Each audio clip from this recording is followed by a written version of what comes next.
ছাদ থেকে হেঁটে আসলাম আর এই যে স্প্রাউট আমরা এটা খাচ্ছি আর এটাতে শুধু লেবু আর সল্ট ছাড়া এটাতে অল্প একটু লেবু আর সল্ট দিয়েছি। আর এরপর আমরা এখন যাচ্ছি বাজারে, বাজার করতে হবে।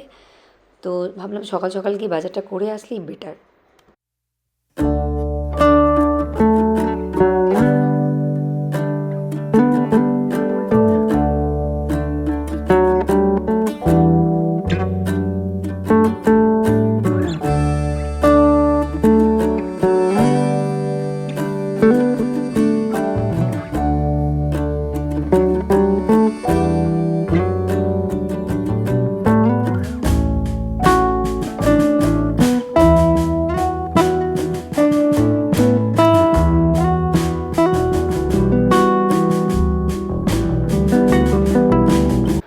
বাজার থেকে ফিরে এলাম, বাইরে বেশ গরম লাগছিল। তো আজকে ভাবলাম একটু স্মুদি বানিয়ে নিই। অনেক দিন আমি স্মুদি বানাইনি, তো টুবলুকে জিজ্ঞেস করলাম, টুবলু বললো হ্যাঁ আমিও আজ খাবো। তো চলো তোমাদের সাথে ফটাফট আমি স্মুদির রেসিপিটা শেয়ার করে দিচ্ছি। এই স্মুদিটা খেতে বেশ ভালোই হবে। আমি ওয়াটারমেলনগুলো দেওয়ার সময় না আমি সিডগুলো একটু একটু করে বের করে নিই, নাহলে স্মুদি বানানোর সময় মুখে পড়লে না ওগুলো মানে বাজে লাগে। তাই জন্য আমি যতগুলো সময় প্রায় সব বের করে তারপরে দিই। এমনি জুস বানালেও আমি তাই করি, সিডগুলো বের করে দিয়ে দিই, তাহলে ছেঁকেও নিতে হয় না। আমি স্মুদি বানানোর জন্য এখানে নিয়ে নিয়েছি ওয়ালনাট, খেজুর, একটু চিয়া সিড ভিজিয়ে রেখেছিলাম সেটা, আর কলা, আপেল আর ওয়াটারমেলন।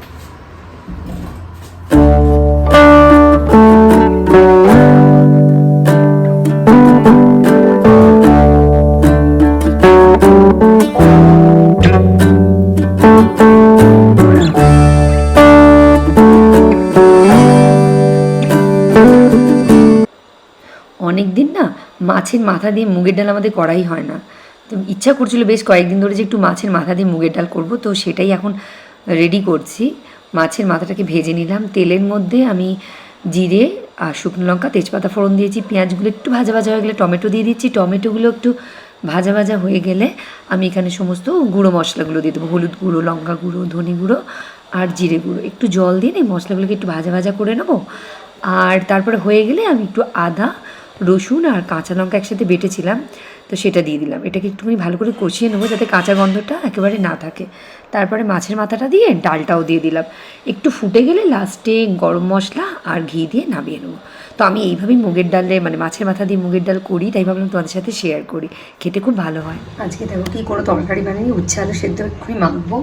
এটা মাছ হয়ে গেছে আর এটা মাছের মাথা দিয়ে ডাল করেছি। দৃষ্টি আমাকে অনেক দিন ধরে মা আমার চুলটা একটু কেটে দাও কেটে দাও, নিয়ে গিয়ে আমি সেলনে ওকে কাটিয়ে এনেছিলাম। বললো মা আমাকে আরেকটু ছোটো করে দাও। অনেক দিন ধরে বলছে এটা ওটা করে হচ্ছিল না, তো ফাইনালি আজকে কেটে দিয়েছি। চুল কাটতে গিয়ে আমার আরও দেরি হয়ে গেল, একটু অনেকটাই 2টো বাজছে। ও স্নানে গেছে, এত খিদে পাচ্ছে আর স্মুদি খেলে না খুব তাড়াতাড়ি খিদেও পেয়েছে। স্যালাডও কাটতে হবে, যে আজকে প্লিজ স্নান করতে যাবো। আরেকটা ব্যাপার হয়েছে, এখন তো হাতে টাকা থাকে না, সবই মোবাইলে। আমি দৃষ্টিকে আনতে গেছি, আমি আগেও অনেকবার দেখেছি।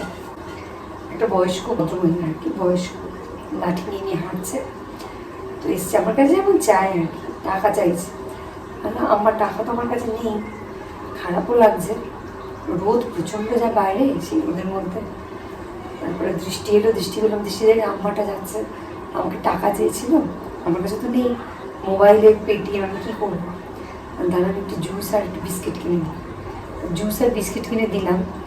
তারপরে নেওয়ার পর বলছে যে আমার মানে দাঁতে অসুবিধা, খারাপ লাগলো যে বিস্কিট না কিনে যদি কেক টেক দিতাম সফট খেতে সুবিধা হতো। দৃষ্টি বলছে ঠিক আছে মা, কিছু মন খারাপ করো না, নেক্সট টাইম থেকে বয়স্ক কাউকে দিলে তুমি সফট কিছু দিই। ঠিক আছে। এটাই মুশকিল হয়ে যায় যে হাতে টাকা থাকলে টাকাটাকে যদি দিলাম, গিয়ে নিজের মতো করে যা যা খাবার খেয়ে নিত, টাকাই তো থাকে না। যাই ভীষণ খিদে পাচ্ছে, স্মুদিটা খেলে এত খিদে পেয়ে যায় তাড়াতাড়ি। একদিক থেকে ভালো, পেটটা হেভি থাকলে লাঞ্চটা করার ইচ্ছা থাকে না, জোর করে করতে হয়। তো পেটটা ভীষণ খিদে পেয়ে গেছে, দেখলাম যে দৃষ্টি এলেই আগে আমরা খেয়ে নেবো। স্পার্কলেটকে দিয়ে দিয়েছি, স্পার্কলেট খাওয়া হয়ে গেছে, আগে আমরা খেয়ে নিই, তারপর আমি স্নানে যাবো, তারপরে রেস্টুরেন্টও আসবো। সন্ধ্যের চা বানাতেই আমি রান্নাঘরে চলে এসেছি। আজকে না আর সেরকম খিদে পাচ্ছে না, তাই ভাবলাম শুধু চা আর বিস্কিটই আমরা খাবো। দৃষ্টিও বললো মা যে আমি আর কিচ্ছু খাবো না, আজকে আসলে লাঞ্চটা অনেক বেলা হয়ে গেছে করতে, সেই জন্য আর একটু খিদে নেই। তো চা রেডি হয়ে গেছে, আমি তো এখন চায়ের কাপ নিয়ে সোজা যাবো বারান্দায়। বারান্দায় বেশ ঠান্ডা ঠান্ডা হাওয়া হচ্ছে, ওখানে বসে আমি চাটাকে আগে এনজয় করব। বই পড়তে আমার ভীষণ ভালো লাগতো, মাঝখানে একটু গ্যাপ হয়ে গেছিলো, আবার নতুন করে সেই ভালো লাগাটা মানে শুরু হয়েছে। তো এটা প্রেমচাঁদের আমি একটা বই অলরেডি আমার শেষ হয়ে গেছে, সেটা হচ্ছে প্রতিজ্ঞা, খুব ভালো লেগেছে বইটা। আর এটা গাবান আমি স্টার্ট করেছি, এই আজ থেকেই স্টার্ট করেছি, মানে এই কটা পেজই পড়া হয়েছে, দেখো কোনো বুকমার্ক নেই, আমি পেজটাই ফোল্ড করেই রাখি। তো এটাও খারাপ লাগছে না। এবারে যখন আমরা কলকাতায় গেছিলাম, দৃষ্টির ঠাম্মি এই দুল আর হাড়ের সেটটা দিয়েছিল। এটা দেখতে এত সুন্দর না, খুব সিম্পল অথচ খুব সুন্দর, একটা এলিগ্যান্ট লুক আছে। দৃষ্টি তো এই মানে এটা ভীষণ পছন্দ হয়েছে, ও একবার পড়েছে। তা আমার না পেন্ডেন্টটা সব থেকে বেশি ভালো লাগে, তো আমি দৃষ্টিকে তাই বলছিলাম একদিন আমি তোর পেন্ডেন্টটা পরবো, খুব সুন্দর দেখতে। এটা কোনো সালোয়ার স্যুট টুটের সাথে পরলে বা হালকা সাজে না, এই ধরনের মানে গয়নাগুলো খুব ভালো লাগে দেখতে। চঙ্গুমঙ্গ কী করছে এখানে? এই সগু, সগু দাদা, এই যে দাদা, ও দাদা, আর দাদা বললে তাকায়, হ্যাঁ দাদা বললে তুমি তাকাও। Back to kitchen.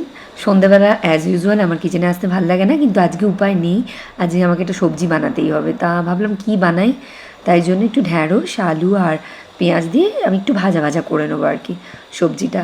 আর ডাল আর মাছ তো কড়াই আছে, ব্যাস। তো এটাকে আমি একটু জিরে দিয়েছি, শুকনো লঙ্কা ফোড়ন দিয়েছি, আর দিয়ে সবজিগুলো দিয়ে ঢাকা দিয়ে দিয়ে ভাজা ভাজা করে নেব। সব কাজ সেরে ব্যালকানিতে চলে এসেছি, আর বেশ আজকে ঠান্ডা ঠান্ডা হাওয়া চলছে, এখানটা দাঁড়িয়ে থাকতে বেশ লাগে, ভালো সময় কাটে। তো যাই হোক, আজকের এই ব্লগটা আমি এখানেই শেষ করলাম। তোমাদের সঙ্গে নতুন আর একটা ব্লগে খুব তাড়াতাড়ি দেখা হচ্ছে। তোমরা সবাই খুব ভালো থেকো, সুস্থ থেকো। আজ শেষ করলাম, বাবাই, গুড নাইট।